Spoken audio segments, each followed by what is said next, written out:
والسماء ذات الحبك إنكم لفي قول مختلف صلوات محمد.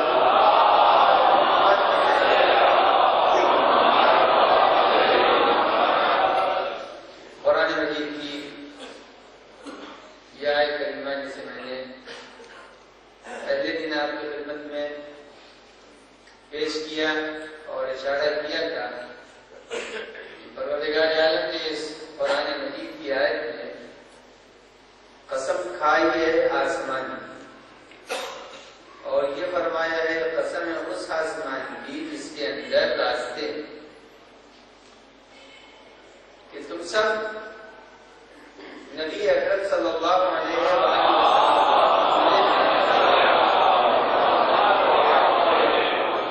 ایک نظریہ نہیں رکھتے. پہلے دن کی تقریر میں نے آپ کو خدمت پیش کیا تھا کہ قرآن نے 40 جگہوں پر قسمیں کھائی، 40 قسم قرآن مجید کے اندر پائی جاتی ہے. 6 جگہ قرآن مجید نے قسم کھائی ہے تو آسمان کے نام سے. ایک تو یہی ہے جو آیت میں 10 دنوں سے پڑھ رہا ہوں، والسماء ذات الحبک. اب یہ تو جاتی ہوگی والسماء ذات الحبک. ایک کیا ہے والسماء والطارق، 2 والسماء ذات الرجع، 3 والسماء ذات الصدع. قرآن مجید نے اس انداز سے 6 جگہ آسمان کی قسم کھائی ہے، اور 313 جگہ قرآن مجید میں آسمان کی لفظ اللہ نے استعمال فرمائی. تو جانکاری ہے کہ پروردگار عالم اس کثرت سے آسمان کا تذکرہ کر رہا ہے، اور جب آسمان کا تذکرہ قرآن مجید میں اس کثرت سے کیا ہے تو اس کے معنی ہے کہ یہ قرآن آسمان کو جب اس انداز سے پیش کر رہا ہے، کہیں سما کے ذریعے سے ہے، کہیں سماوات کے ذریعے سے ہے، سب ملائیں گے تو 313 جگہ کے اوپر قرآن مجید نے لفظ سما اور سماوات استعمال فرمایا ہے. اور جب سما اور سماوات استعمال فرمایا ہے تو قرآن کا مقصد قسم کھانے سے یہ ہے کہ جس چیز کی جو قسم قرآن نے کھائی اس ذریعے سے پروردگار عالم ایک بڑی حقیقت کی طرف ذہنوں کو لے جانا چاہتا ہے. ہم نے آسمان کی قسم کھا لی، اب آسمان کی جب قسم کھائی تو اب یہاں پر پڑھے لکھوں کا مجمع ہے، اور بزرگ اگر اس سلسلے میں ان کا ذہن اگر نہیں پہنچا ہے تو کوئی مسئلہ نہیں ہے. نئے زمانے کی یہ ساری تحقیقات میں آسمان، قرآن مجید نے آسمان کے لیے ایک آیت پیش کی ہے جس کی تلاوت میں تھوڑی دیر کے بعد کروں گا. آج کے ماہرین آسمان کے لیے کہتے ہیں کہ ہم اس کو آسمان سمجھ رہے ہیں، یہ آسمان میں حقیقت ایک لمیٹڈ کوئی چیز نہیں ہے بلکہ یہ پھیلنے والی چیز ہے. آسمان کا دائرہ روز بروز بڑھ رہا ہے، اور ہمارے سامنے فقط ایک یہ غریب سورج ہے، ورنہ آسمان اور منظومہ شمسی میں ملین سے زیادہ سورج پائے جاتے ہیں. یعنی 10 لاکھ سے بھی زیادہ، 1 ملین میں 10 لاکھ سے بھی ملین سے ملین سورج ہمارے منظومہ شمسی میں پائے جاتے ہیں. ایک سورج کے آمد و رفت کے فاصلے کو ابھی ہم طے نہ کر سکے تو یہ بتائیے کہ ملین سورج جب پائے جاتے ہیں ہم ان کی مسافتوں کو کیسے طے کریں گے؟ اب ہم نہیں طے کر سکتے ہیں. جب طے نہیں کر سکتے ہیں تو اب قرآن مجید یہی تو کہہ رہا ہے کہ یہ تم سورج کو دیکھ رہے ہو، یہ چاند کو دیکھ رہے ہو، ستاروں کو دیکھ رہے ہو. والسماء، سورہ مبارکہ داریات کی آیت ہے، والسماء بنیناہا والسماء بنیناہا بعید وإنا لموسعون. ہم نے اس آسمان کو اپنے بلبوتے پر پیدا کیا. یہ ہے سمجھنا، یہ آسمان یوں نہیں ہے. انا السماء بنیناہا بعید، ہم نے اپنے بلبوتے پر اپنی قدرت سے اس آسمان کو پیدا کیا ہے. اور جب اس آسمان کو اپنی قدرت سے پیدا کیا ہے اور ہم اس میں وسعت دے رہے ہیں تو آپ اندازہ لگائیں جب آسمانوں کو اللہ پھیلا رہا ہے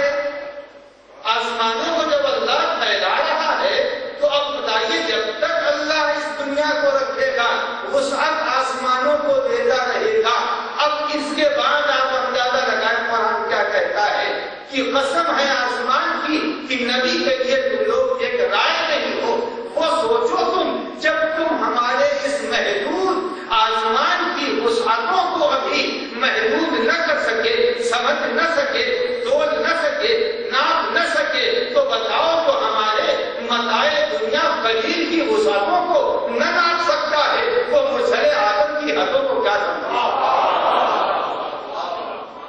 تم کیا سمجھو کہ ہمارے اس حدوں کو ہم اس کو پھیلا رہے ہیں؟ والسماء، قسم ہے آسمان کی، تو اللہ نے آسمان پیدا کیا، آسمان کے اندر اللہ نے بہت سی چیزیں پیدا کی، نہ جانے کیا کیا پیدا کی، اور جو اس وقت نوجوان ہیں وہ ہماری بات کی تصدیق کریں گے، جو بزرگ ہیں ان کے اذہان عالیہ نہیں جائیں گے، کیونکہ وہ تعلیم اس زمانے کی نہیں ہے، اس زمانے کی، اس زمانے کی تعلیم ہے 35 اور 40 سینٹی میٹر کی دوری میں، 35 اور 40 سینٹی میٹر کی دوری میں 2000 کہکشائیں پائی جاتی ہیں۔ 35 اور 40 سینٹی میٹر کی دوری میں، یعنی یوں عام لفظوں میں صحیح نہیں ہے مگر سمجھنے کے لیے، ایک بارش کی دوری میں 2000 کہکشائیں پائی جاتی ہیں۔ جب ایک بارش کی دوری میں، ایک بارش کی دوری میں 2000 کہکشائیں پائی جاتی ہیں، تو آسمان میں اربوں اللہ نے کہکشائیں پیدا کرتی ہیں۔ جب کہکشائیں پیدا کی ہیں تو اب قرآن مجید سے ہم لوگ کو توجہ دلا رہا ہے، یاد رکھو جو ہماری کہکشاؤں کی وسعتوں تک اپنی پرواز فکر کو نہیں پہنچا سکتا، وہ ہمارے نبی کی وسعت معراج کو کیا سمجھے گا؟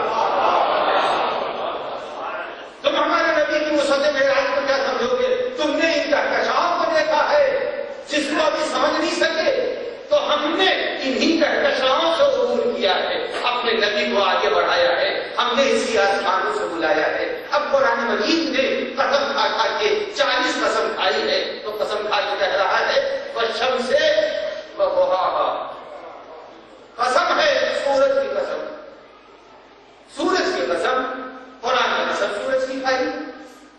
اب جب سورج کی قسم کھا رہا ہے، ہر قسم کے بعد جواب قسم، 40 قسم کے جواب ہیں۔ اگر 40 قسم کے جواب پڑھنے شروع کر دوں تو اس کے لیے خاصا وقت درکار ہے، خاصا وقت درکار ہے۔ قرآن کیا کہنا چاہتا ہے، بس ایک دو کو پڑھوں گا کیونکہ پہلی مجلس میں نے وعدہ کیا۔ اب قرآن مجید سورج کے لیے کہہ رہا ہے، سورج جو ہے والشمس وضحاها، قسم ہے سورج کی، قسم ہے سورج کی۔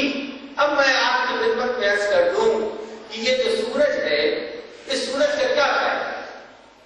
سورج کا فائدہ کیا ہے؟ سورج کا یہی تو فائدہ ہے، سورج اگر نہ ہو تو جتنی بھی مخلوق زمین پر پائی جاتی ہے سب کے سب مر جائے گی، سب مخلوق مر جائے گی، اس لیے کہ سورج کی حرارت سے اس زمین کے اوپر مخلوق پائی جا رہی ہے۔ جب سورج کی حرارت سے، اب قرآن کیا کہتا ہے یاد رکھنا، اگر سورج نہ ہو تو تمہارا وجود ظاہری خطرے میں پڑ جائے گا، اگر یہ آفتاب رسالت نہ ہو تو تمہارا وجود مذہبی خطرے میں پڑ جائے گا۔ تمہارا وجود مذہبی اسی آفتاب رسالت کی وجہ سے ہے۔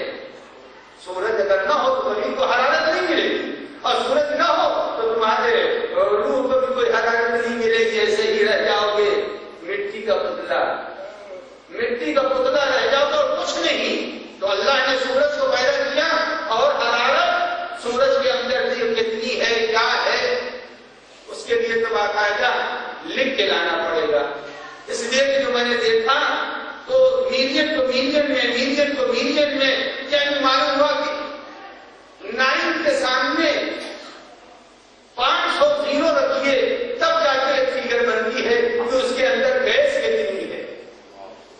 گیس کی شارٹیج یہاں ہے، مگر خدا کہتا ہے تمہارے اندازے طریقے زندگی میں شارٹیج ہو سکتی ہے، مگر ہم فیاض مطلق ہیں، ہم نے دے دیا ہے تو کمی نہیں ہوگی۔ جب ہم نے تمہارے اس محدود سورج کو جو گیس دے دی ہے وہ ختم ہونے والی نہیں ہے، سوچو جس کے صدقے میں یہ سورج بنا ہے اس پیغمبر کی عظمتوں کو تم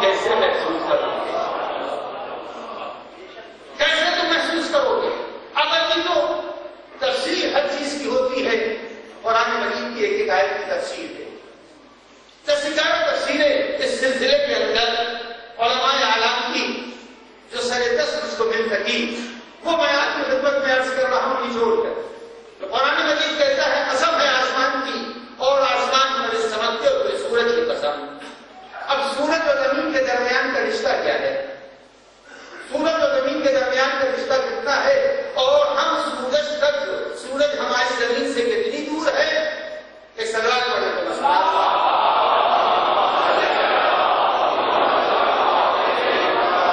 ابھی اندر جگہ بہت ادرس آپ حضرات اور سمٹ رہے ہیں تو بے سبب مومنین باہر بیٹھے ہوئے ہیں، ان کو آنے کے لیے اندر راستہ فراہم ہو جائے گا۔ جتنے جوان ان سے کہہ رہے ہیں بس بزرگ اپنی جگہ پر بیٹھے رہے ہیں، جوان سلوات بھیج دے کے ذرا آگے بڑھ جائیں۔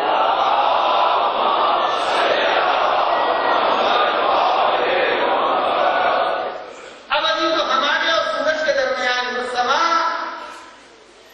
والارض وما کہا، قرآن نے قسم کھائی، زمین کی بھی قسم کھائی، آسمان کی بھی کھائی، سورج کی بھی کھائی، چاند کی بھی ہے، ستارے کی بھی کھائی، ماں باپ کی بھی کھائی، رات کی کھائی، قلم کی کھائی، سب چیز کی قسم کھائی ہے۔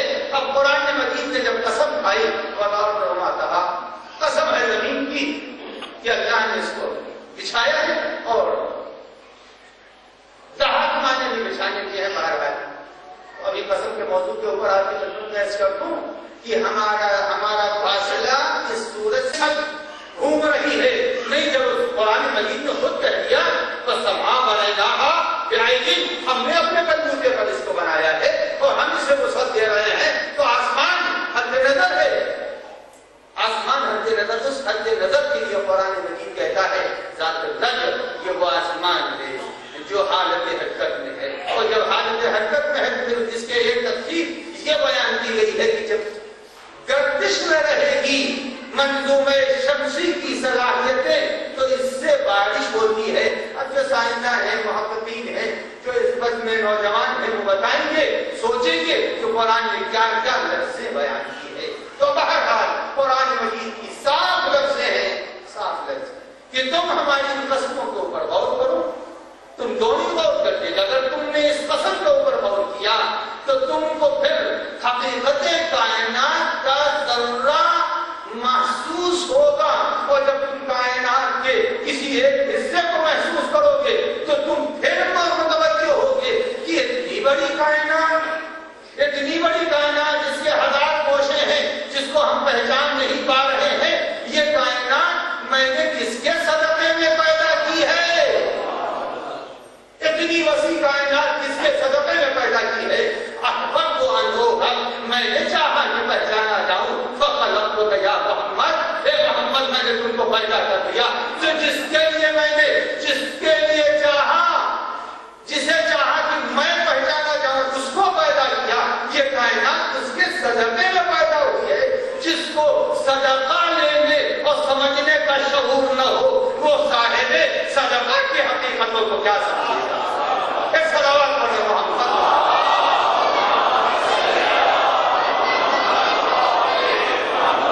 اس سے کہتے صلوات۔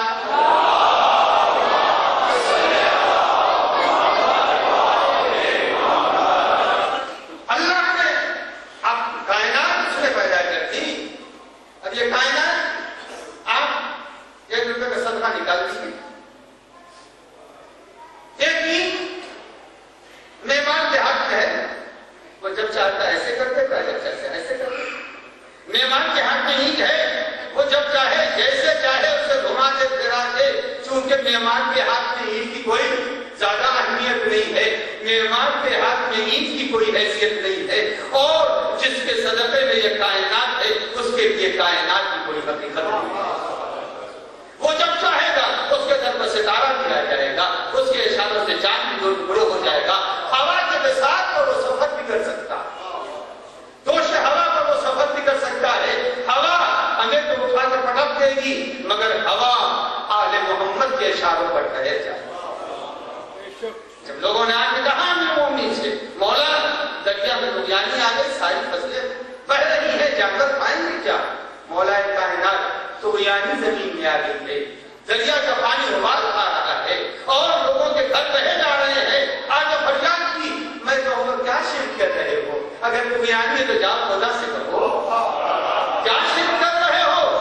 مگر معلوم یہ ہوا ان لوگوں کو، ان بردو عربوں کو بھی معلوم تھا کہ اگر خدا سے لینا ہے تو ید اللہ سے مانگو گے تبھی ملے گا۔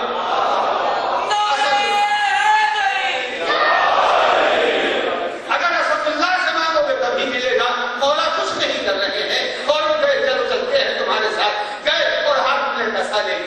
لینے کے بعد فقط مولا نے عصا سے اس پانی کو صرف مس کیا، مس کر دیا عصا سے، اور بعض جگہوں پر ہے کہ نہیں عصا کچھ بھی نہیں ہے، گئے اور غور سے پانی کو دیکھا اور پانی کا غبار پھیل گیا۔ میں بھی یہی کہتا ہوں کہ عصا نہیں تھی، اس لیے کہ جو عصا سے پانی کے غبار کو قابو میں لائے تو موسیٰ ہوا کرتا ہے، جو نظروں سے پانی کو کنٹرول کر لے وہ علی بن ابی طالب ہوتا ہے۔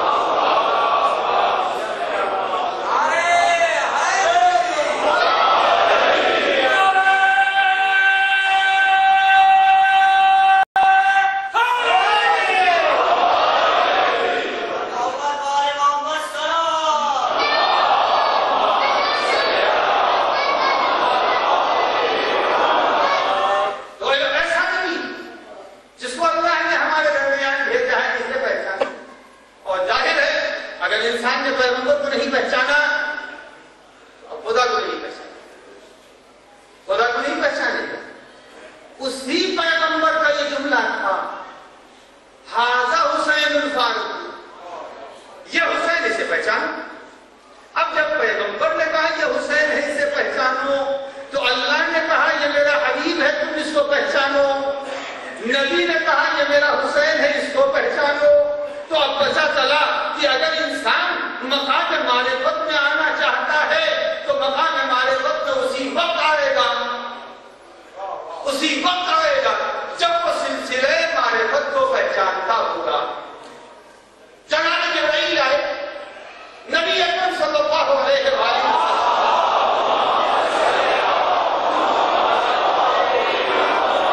دیکھیے میرے اوپر ظلم نہیں کی، امام حسین کا نام لائے تو لوگوں نے سر جھکائے چلو مسائل پر آ رہے ہیں۔ نہیں بھائی ابھی پڑھائی کتنا ہے، ابھی تو آج ہی ایسا پڑھا تھا۔ امام حسین کا بیچ میں نام آ جائے تو اس کے معنی مسائل پڑھنا نہیں ہے۔ ایک سلام پڑھنا محمد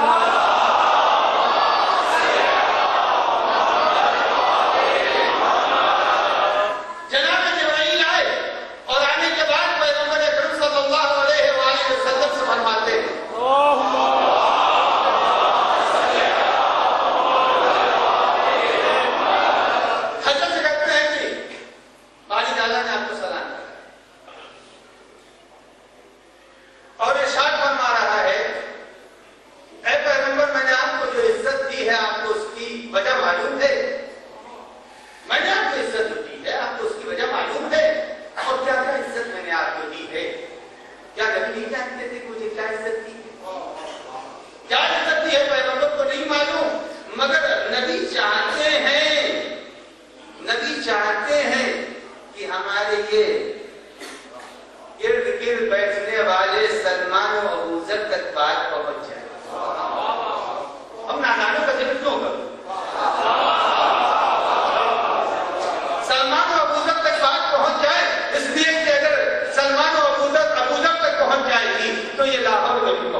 یہ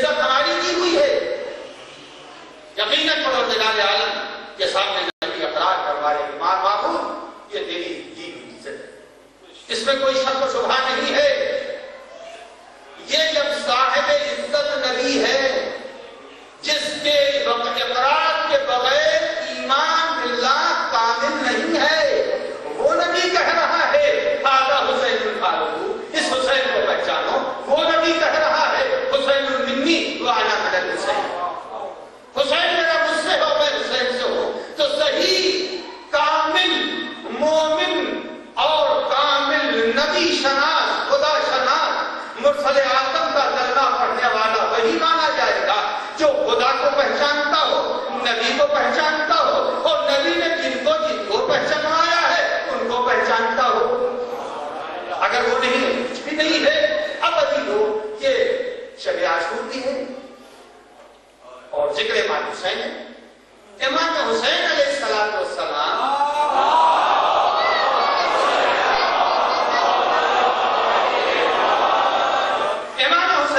السلام واقعے کربلا کے لیے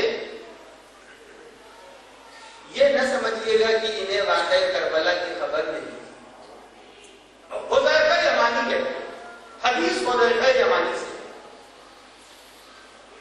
حذیفہ یمانی کہتے ہیں کہ سرکار رسالت کی حیات میں امام حسین کو بری کیا ہے، لہذا یہ بھی نہیں معلوم کہ 14 سال کا 5واں سال کا معصوم کا، یہ بھی نہیں معلوم۔ حذیفہ یمانی کہتے ہیں کہ میں بارگاہ ہے سرکار سید الشہداء میں تھا کہ ایک مرتبہ سنیے گا عظمت امام حسین سنیے گا، امام حسین نے فرمایا کہ مجھ کو قتل کر دیا جائے گا اور مجھ کو بنی امیہ کا طاغی بنی امیہ کے طاغی سرکش کے ہاتھوں سے میرا قتل واقع ہوگا، اور سب سے پہلے اس قاتلین میں جو سب سے پہلے ہوگا اس کا نام لیا امام نے، تو وہ سپاہی یزید کا ابن سعد اس کا نام۔ جس وقت یہ بات حذیفہ سے امام حسین علیہ السلام نے فرمائی تو حذیفہ پوچھتے ہیں کہ فرزند رسول یہ بات آپ کو آپ کے نانا نے بتائی ہے؟ تو کہا نہیں، یہ بات میرے نانا نے مجھے نہیں بتائی۔ حذیفہ سے رہا نہ گیا، حذیفہ سے رہا نہ گیا، آئے رب رسالت نے اور فرمایا جناب حذیفہ نے کہ یا رسول اللہ عجیب و غریب بات میں نے ابھی سنی ہے، کیا ہوا؟ کہا شہزادہ چھوٹا آپ کا یہ کہہ رہا تھا کہ میں شہید کیا جاؤں گا، مجھے فلاں آدمی شہید کرے گا، فلاں کے ذریعے سے میں شہادت کے مرتبے پر فائز ہوں گا۔ میں نے پوچھا، سنیے، میں نے پوچھا کہ شہزادے کیا یہ بات آپ کو پیغمبر آپ کے نانا نے بتائی ہے؟ تو کہا نہیں۔ جب کہا نہیں تو میں آپ سے پوچھنے آیا ہوں۔ اب نبی کا ارشاد سنیے، پیغمبر فرماتے ہیں یہ حذیفہ تم کو نہیں معلوم، علمی علمہ و علمہ علمی، جو حسین کا علم ہے وہ میرا علم ہے، جو میرا علم ہے وہ حسین کا علم ہے۔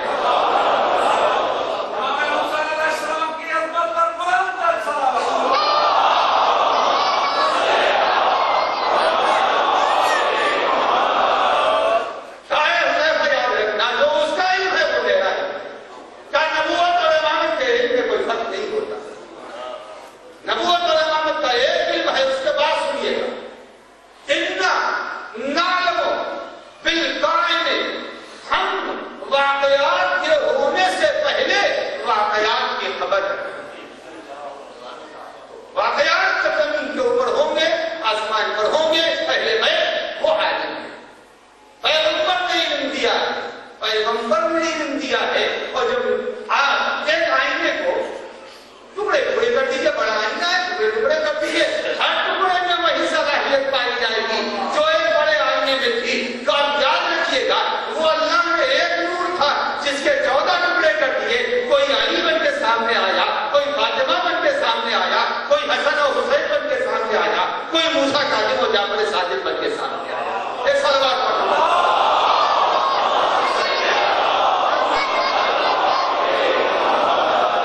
امام حسین علم لدنی کے مالک تھے، وہی علم جو پیغمبر کے پاس تھا، وہی علم جو پیغمبر کے پاس تھا۔ عزیزان گرامی، جو صحابت نبی کے اندر تھی وہ حسین، جو علم نبی کا تھا وہ امام حسین۔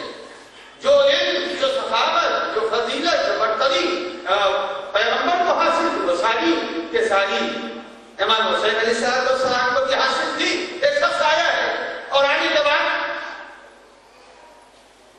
امام حسین سے کہتا ہے, سنیے گا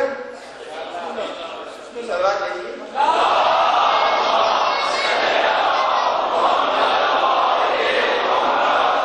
آنے والا امام حسین سے فرماتا ہے کہ فرزند رسول آپ کے نانا سے بات سنی, بولنا چاہیے کہ میری بات آپ کے نانا سے میں نے ایک بات سنی ہے. کب کیا سنا ہے؟ کب میں نے آپ کے نانے سے سنا ہے کہ اگر کسی سے سوال کرنا ہو تو ہر آدمی کے سامنے ہاتھ نہ پھیلانا, ایسے کے سامنے پھیلانا جس میں 4 خوبیاں پائی جائیں. 4 خوبیاں جس کے اندر پیدا پائی جا رہی ہو اس سے مانگنا, اور وہ 4 خوبیاں اتفاق سے آپ کے اندر پائی جا رہی, لہٰذا میں آپ کے پاس آیا. وہ 4 خوبی میں نے آپ کے نانا سے جو سنی ہے, پہلی خوبی یہ ہے کہ حضرت نے فرمایا کہ عرب سے مانگو, عرب شریف سے مانگو, جو عرب شریف ہے اس سے مانگنا. دوسری بات, اس سے مانگنا جو حامل قرآن ہو, یعنی قرآن کا علم رکھتا ہو. عرب شریف سے مانگنا, اس سے مانگنا جو علم قرآن رکھتا ہے. سنے کہ وہ کیا ہے, 2 ہی تو مدار میں لی.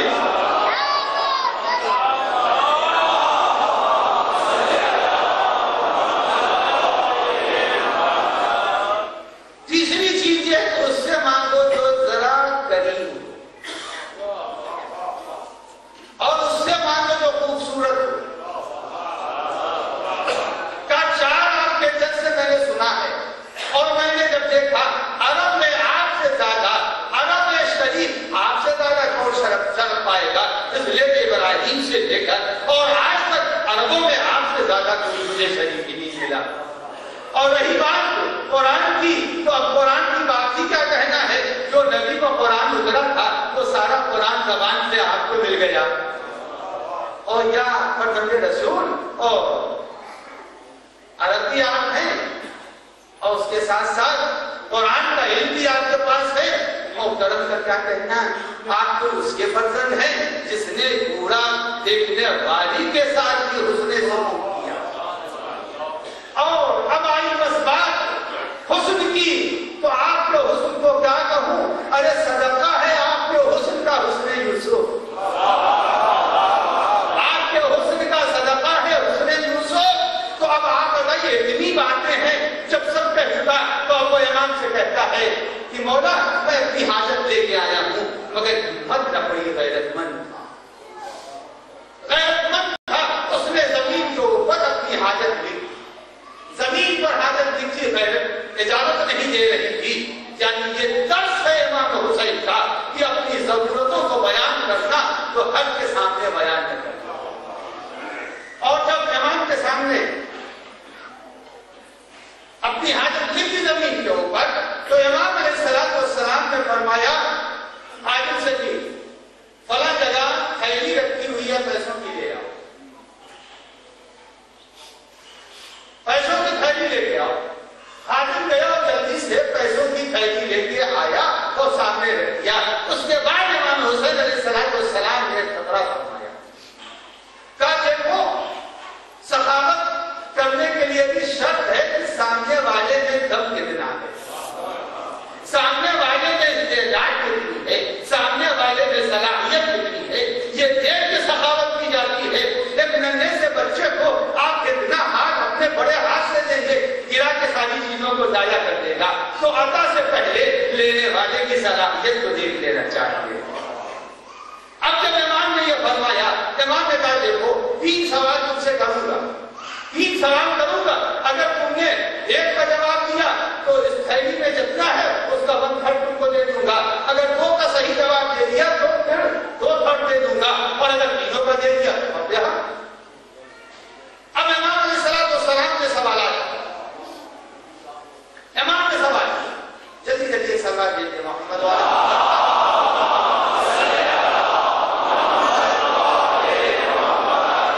امام نے سوالات, پہلے امام نے سوال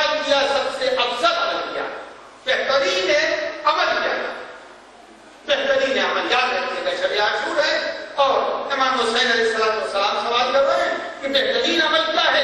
تو سائل نے کہا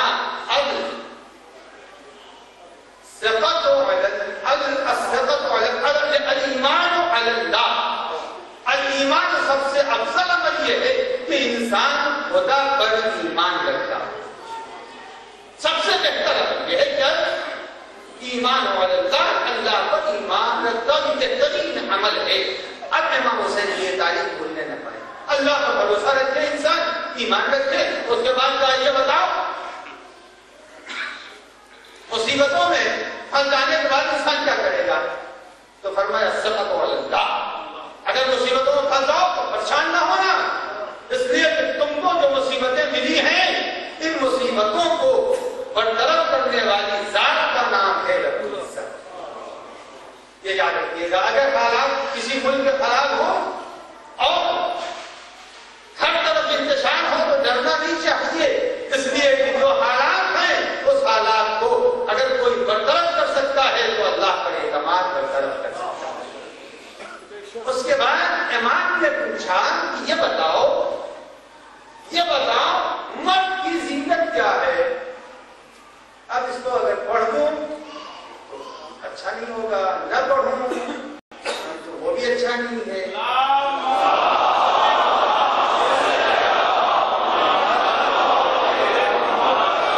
مرد کی زینت، عورت کی زینت ہوتا تو پڑھ دیتا نہ کوئی سامنے ہے، مگر مرد کی زینت ہے. جب مرد کی زینت ہے تو امام نے پوچھا یہ بتاؤ مرد کی زینت کیا ہے؟ اور جب امام نے پوچھا مرد کی زینت کیا ہے، کیونکہ اتنا ہے سائل، فقیر ہے، فقیر ہونا غریب ہے، مگر علم رکھنا چاہیے. وہ غربت علم سے معنی نہیں ہوتی ہے. آدمی کا غریب ہونا عیب نہیں ہے. اب امام سے جب اس نے کہا مولا اگر آدمی مرد کی زینت آپ نے سوال کیا تو یاد رکھیے گا پہلا مرحلہ یہ ہے علم ہونا چاہیے، مگر اس کے ساتھ علم بھی ہو. علم ہو اس کے ساتھ علم ہونا چاہیے. اب علم بچوں کو بتا دیں، اس کے پہلے بھی بتا چکا ہوں، ایک اشرے میں نے علم کی تعلیم کی تھی. ارے عزیزوں یاد رکھیے علم کس کو کہتے ہیں؟ جو بسلری کا بوتل لے لیجیے اور پیپسی کا لے لیجیے، پیپسی کو ہلا دیجیے پھر تھوڑی دیر تک وہ چھلکتی رہے گی، اور آپ بسلری کا پانی اٹھائیے ہلے گا مگر جلدی ٹھنڈا ہو جائے گا. کہاں جو لوگ کمزور ہوتے ہیں جلدی ابل جایا کرتے ہیں، اور جو لوگ حلیم ہوتے ہیں غصہ آتا ہے مگر ٹھہر جاتا ہے. غصہ آتا ہے مگر ٹھہر جاتے ہیں. کہا علم ہونا چاہیے، مگر علم ایسا نہیں ہونا چاہیے کہ ہر وقت پیپسی کی طرح سے ابل رہے ہم ہی ہیں ہم ہی ہیں ہم ہی ہیں. نہیں، علم کے ساتھ علم ہونا چاہیے، علم کے ساتھ علم ہونا چاہیے. پھر امام نے پوچھا یہ بتاؤ اگر نہ ہو تو کہا مال ہونا چاہیے اور اس کے ساتھ کرم ہونا چاہیے. اس لیے کہ مال کے ساتھ بخل اچھا نہیں لگتا، مال کے ساتھ بخل اچھا نہیں ہوتا. اگر مالدار ہے تو کریم ہونا چاہیے، اگر کریم نہیں ہے تو یہ یاد رکھنا یہ مال تمہارے ہاتھ سے اگر کوئی کیشیئر ہے بینک میں اور آنے والوں کو نہ دے رہا ہو فوراً سسپینڈ کر دیا جائے گا. ارے بھائی اس کا مال کیوں نہیں دیتے؟ مال ہمارا ہے مگر حقدار کوئی اور ہے. آنے والے کو مال ہے تو کرم کے ساتھ دیتے رہو. تم دیتے رہو گے. آپ یاد رکھیں ٹنکیوں کا پانی خالی ہو جاتا ہے مگر چشموں کا پانی نکالتے رہیے ابلتا رہتا ہے. ایک مالدار اگر کریم ہوگا تو جیسے چشمے کا پانی خالی نہیں ہوتا، مالدار اگر کریم ہے تو مال کبھی گھٹتا نہیں. امام نے پھر فرمایا یہ بتاؤ اور اگر ایسا نہ ہو تو اس نے فرمایا، اس نے کہا کہ مولا اگر یہ نہیں ہے تو فقیر ہو اور صابر ہو. فقیر ہو اور صابر ہو. اگر انسان میں غربت ہے اور قوت صبر نہیں ہے، حد سے اپنی غربت کا تذکرہ کرے گا. آدمی میں غربت ہو تو قوت صبر بھی ہونی چاہیے. یہ کس کی زینت ہے؟ عورت کی یا مرد کی؟ مرد کی زینت. مرد کی زینت ہے کہ اگر غریب ہے تو صابر ہونا چاہیے. اس لیے کہ اگر غربت میں بے قراری آ گئی، سنیے گا میرے جملے کو اور ذوق مجلس کے حوالے کر رہا ہوں. غربت میں اگر بے قراری آ گئی تو بے قراری کس کس کی شان ہے؟ بے قراری ان لوگوں کی شان ہے جو غاروں میں رویا کرتے ہیں. اور اگر انسان فقیر ہے اور صابر ہے تو صبر کرنے والا وہ ہے جس کے پشت پر خدا ہے. ان اللہ مع الصابرین. یاد رکھنا امام کے سامنے جب اس نے یہ کہا کہ فقیر ہو اور فقیر کے ساتھ صبر بھی ہونا چاہیے. امام نے پھر پوچھی اگر نہ ہو تھیلی رکھی ہوئے اگر نہ ہو تو کہتا ہے کہ اگر مولا یہ نہیں ہے آسمان سے بجلی گرنی چاہیے اس کو مت کرنا چاہیے. جیسے ہی یہ کہا لبے معصوم پر مسکراہٹ آ گئی اور امام نے فرمایا لے جاؤ تم اس کے اہل تھے کہ میں تمہیں تھیلی دے دوں.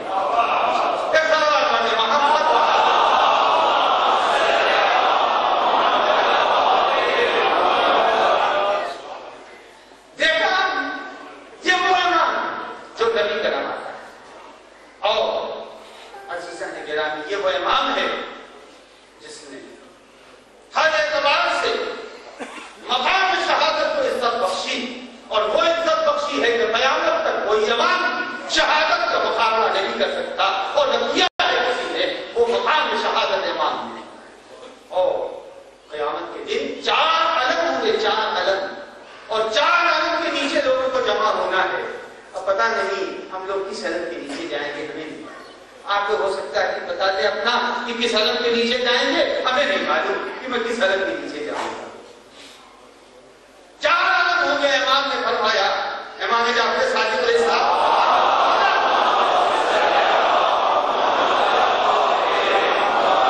4 علم ہوں گے اور 4 علمدار ہوں گے. ایک علم امیر المومنین کے ہاتھوں میں, ایک علم امام حسین کے ہاتھوں میں, ایک علم ابو ذر کے ہاتھوں میں, ایک علم بلال کے ہاتھوں میں. اب یہ 4 علم ہوں گے اور 4 ہاتھوں میں ہوں گے. عزیزان گرامی جو امیر المومنین کے ہاتھ میں علم ہوگا اس کے زیر سایہ وہ چلیں گے وہ شہید ہوں گے. پر شہید اور شہید سے مراد یہ دائرہ وسیع ہے. اس کے اندر وہ لوگ بھی مثلا ظاہر علم میں نکلے تھے حادثہ ہو گیا مر گئے شہید ہیں. مکان گر گیا دب کے مر گئے شہید ہیں. وہ خاتون جو بچے کی ولادت میں دنیا سے چلی جائے تو شہیدہ ہے. تو اس طرح کے جو لوگ دنیا سے چلے گئے ہیں شہید وہ سب کے سب پرچم علی ابن ابی طالب کے نیچے ہوئے. حالات وقت کے ساتھ بس اس حدیث کو میں سنا رہا ہوں. اور کچھ لوگ وہ ہوں گے جو امام حسین کے پرچم کے نیچے ہوں گے. تو امام نے فرمایا امام حسین کے پرچم کے نیچے وہ لوگ ہوں گے جو مظلوم شہید کیے جا رہے ہیں. مظلوم جو شہید کیے جا رہے ہیں بے خطا وہ شہید کیے جا رہے ہیں. ان کے لیے وہ گھر سے نکلنے پلٹ کے نہیں آتے. یہ وہ لوگ ہوں گے جو حسین کے ساتھ. اور اس کے بعد ایک علم ہوگا جو ابو ذر کے ہاتھوں میں ہوگا. ابو ذر کے ہاتھ میں جو علم ہوگا اس کے زیر سایہ وہ لوگ ہوں گے جو وقت کے ظالم ہیں, جن کے اندر ذہن کی صلاحیت پائی جائے رہی ہوگی. عزیزو بس جلدی جلدی ذہن کے اوپر تو بولنے کو 2-4 باتیں تھی لیکن بات کو سمیٹ رہا ہوں. اور اس کے بعد ایک علم ہوگا جو بلال کے ہاتھوں میں ہوگا. اس کے نیچے وہ لوگ آئیں گے بلال کے علم کے نیچے جو اذانیں دیتے ہیں. عزیزوں ضروری نہیں ہے کہ ہر آدمی آ کے مسجد میں اذان دے, اپنے گھر میں بھی اذان دیجیے. کچھ نہیں, اگر شہادت نہ ملی کم سے کم بلال کے پرچم کے نیچے تو ہوں گے. اور جو بلال کے پرچم کے نیچے ہوں گے تو بلال کسی اور کے ساتھ نہیں ہوں گے, نبی اکرم کے ساتھ ہوں گے. تو اپنے گھروں میں اذان دینے میں کون سی قیامت آ رہی ہے؟ کم سے کم بچے میں سے اپنے گھر میں کھڑے ہو جائیں, صبح شام اذان دے, صبح کی اذان دے, شام کی اذان دے, تاکہ پرچم بلال تو کم سے کم مل جائے. اگر شہادت نہ ملی اور انشاءاللہ کی شہادت ملے گی, انشاءاللہ کی شہادت ملے گی. وہ موت بہت اچھی نہیں لگتی جو انسان کو بستر پر مل جائے.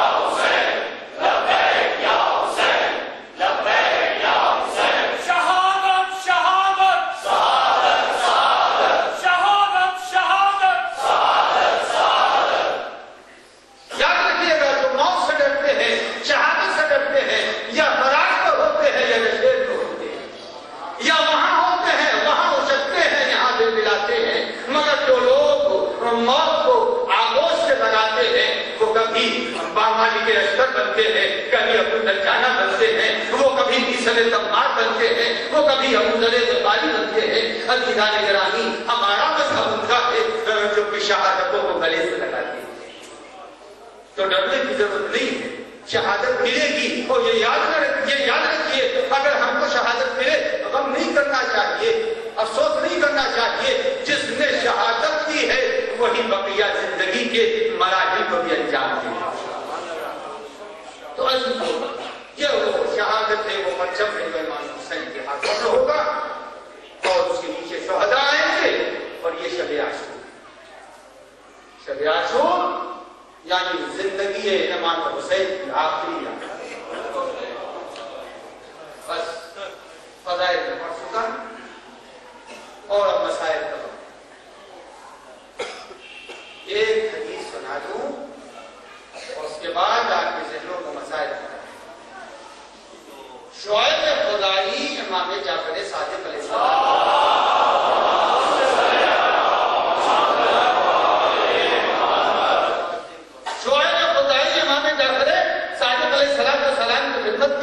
بصرے کے رہنے والے ہیں، امام کی خدمت میں آئے۔ امام نے پوچھا تم تو بصرے میں رہتے ہو، امام مدینے میں، امام جعفر صادق علیہ السلام مدینے میں ہے، بصرہ عراق میں ہے۔ امام نے پوچھا تم بصرے میں رہتے ہو، کربلا جا کے میرے جد کی زیارت کرتے ہو؟ تو شعیب خدائی نے کہا کہ مولا والی بصرہ کو اگر خبر ہو جائے گی کہ میں زیارت کے لیے جاتا ہوں مجھے قتل کر دے گا۔ تو امام نے کہا اچھا ایسا ہے تو کیا گھر میں اپنے میرے جد کا غم مناتے ہو؟ تو کہا مولا اتنا روتا ہوں کہ بچے میرے غم کو دیکھ کے نڈھال ہو جاتے ہیں۔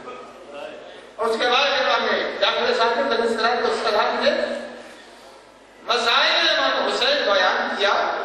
اس کے بعد کہا شعیب خدائی یاد رکھنا جن آنکھوں سے آنسو بہا ہے قیامت میں میرے نانا اس کی شفاعت کریں گے، اور جب موت آئے گی تو ہنگامے موت جن آنکھوں سے آنسو بہا ہے میرے جد کے بزرگوار اس کی بخشش کے لیے سراہنے پہنچے گی۔ اور امام حسین علیہ السلام نے جب پوچھا تھا اپنے بابا سے کہ بابا یہ بتائیے کہ اگر میں شہید ہو رہا ہوں جیسا آپ بیان فرما رہے ہیں تو میرے شہادت کے بعد میرے اوپر آنسو کون بہائے گا؟ وہ فاطمہ زہرا کی روایت ہے، یہ امام حسین اور امیر المومنین کے درمیان ہے کہ کون ہماری زیارت کرے گا؟ تو پیغمبر امیر المومنین نے فرمایا بیٹا تمہاری زیارت نبی کے امت کے صدیقین کریں گے۔ اے بیٹا تمہارے اوپر ماتم وہ کریں گے جو نبی کی امت کے سچے لوگ ہوں گے، وہ تمہارے اوپر ماتم کریں گے، وہ تمہارے اوپر آنسو بہائیں گے۔ آج کی رات شب عاشور ہے اور یہ وہ رات ہے جس میں خیموں سے رونے کی آواز، یہ وہ رات ہے جس میں اہل بیت کے گریے کی آواز فضائے کربلا معاملہ سے بلند ہو رہی تھی۔ رات ڈھل رہی ہے اور ڈھلتی ہوئی رات میں ایک مرتبہ امام حسین علیہ السلام خیمے سے باہر نکلے۔ جب خیمے سے باہر نکلے امام کو اکیلے نکلتے ہوئے دیکھا ایک صحابی نے تو وہ دھیرے دھیرے امام کے پیچھے ہو لیے، اور جب امام کے پیچھے آہٹ امام کی ہوئی، آواز قدم جب امام نے سنی ہے، مڑ کے دیکھا کا کون تو فوراً صحابی نے کہا مولا میں ہلال کیسے نکل پڑے؟ کہا آپ کا اس لیے چلا مجھے خوف ہے کہیں تنہائی میں کوئی آپ پر حملہ نہ کر دے۔ امام نے کہا آؤ، جب نکل آئے ہو پہلے سے تو چلو، اور امام نے ہلال کو لیا اور لینے کے بعد میدان کربلا کی طرف چلے، اور اس کے بعد امام نے پوچھا اے ہلال اس جگہ کو پہچانتے ہو؟ کہا مولا بتائیے کیا ہے؟ کہا اے ہلال یہ وہ جگہ ہے جہاں پر میرا قاسم شہید ہوگا۔ ہلال نے پڑھے اور کہا اے ہلال اس زمین کو پہچانتے ہو؟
فرمانے کے بعد اب خیمے کے قریب آئے اور چند جملے اور اس کے بعد آپ کی مسائل کو آپ کی دعوت کو تمام کروں گا.